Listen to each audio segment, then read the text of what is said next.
Everyone সকলোকে মোৰ ফালৰ পৰা পবিত্ৰ বন্ধুত্ব দিৱসৰ প্ৰথমতে শুভেচ্ছা জ্ঞাপন কৰিছোঁ। অনাগত দিন সকলোৱে ভালে থাকক, সুস্থ থাকক।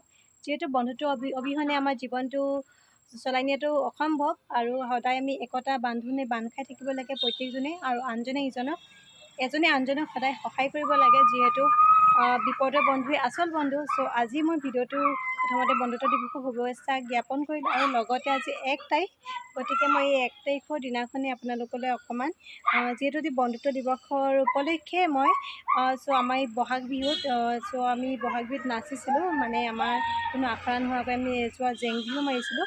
পিছে মই দিবলৈ মন কৰা নাছিলোঁ কাৰণ বিহু যোৱা কোনোবাই কিবা বেয়াকৈ ক'বও পাৰে কাৰণ আমাৰ আখৰা নাছিলে, কিন্তু আমাৰ জীয়ৰী বোৱাৰী সকলোৱে মিলি আমি বিহু নাচ কৰিছিলোঁ। চ' আজি ভাবিলোঁ এই পবিত্ৰ বন্ধুত্ব দিৱসৰ দিনাখনেই মই আপোনালোকক দেখাই দিওঁ সেই বিহু যোৱা।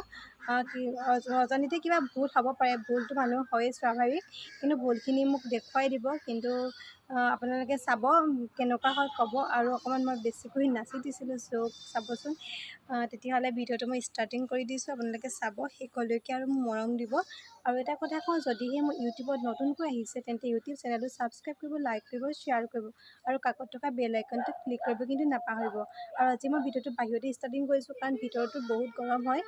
এতিয়া ৰ'দটো কমিছে যদিও মানে আপোনাৰ গৰমটো বহুত বেছি হয়, কাৰণ চৰ্টৰ কাৰণে নেকি জানো বহুত গৰম হয়, ভিতৰত নোৱাৰিলোঁ কৰিব, বাহিৰতে কৰিলোঁ। চ' দুখিত মই অকণমান বেয়া নাপাব, বাহিৰত অলপ বেকগ্ৰাউণ্ডৰ এইবিলাক